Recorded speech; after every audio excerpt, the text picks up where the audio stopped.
Is an overhaul of our current government system the right move for the Philippines? As of now, the Philippines has a unitary form of government.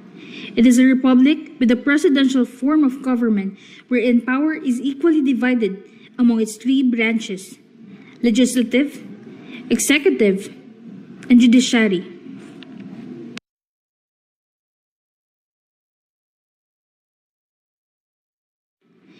The legislative branch is made of the two houses of Congress, the Senate and the House of Representatives. The most important duty of the legislative branch is to make laws. Laws are written, discussed, and voted on in Congress.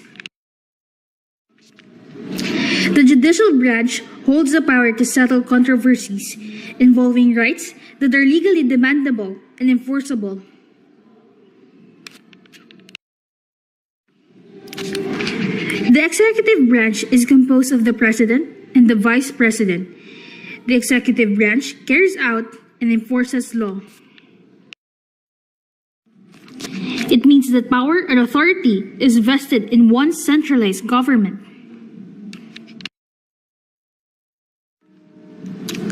So what is federalism? It is a mix or compound mode of government combining a general government with regional governments in a single political system.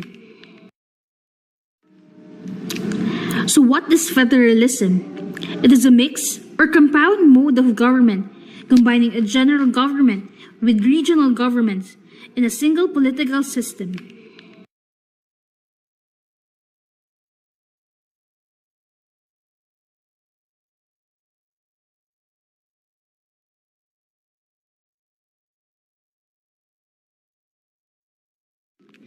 But there are opposing views regarding this form of governance.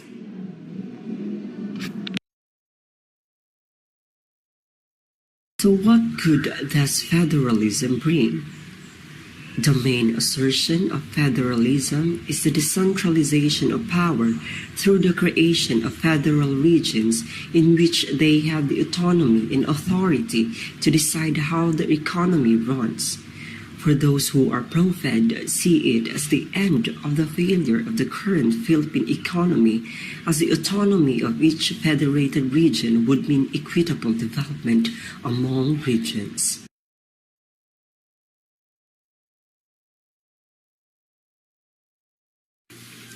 The main assertion of federalism is the decentralization of power through the creation of federal regions in which they have the autonomy and authority to decide how their economy runs. For those who are pro-federal, they see it as the end of the failure of the current Philippine economy, as the autonomy of each federated regions would mean equitable development among regions.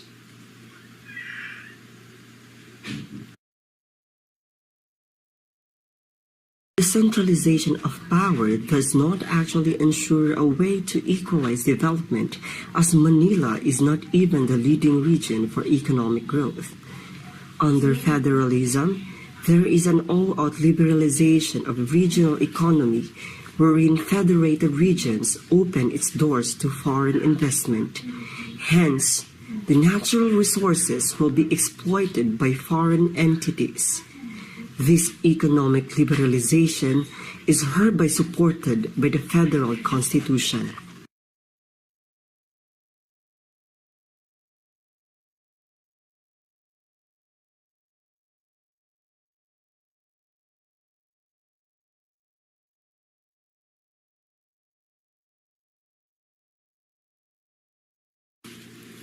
The main assertion of anti-federals is the negative effects of decentralization, as it would create monopoly of political powers, unequal economic development for regions, and natural resources will be exploited by foreign companies.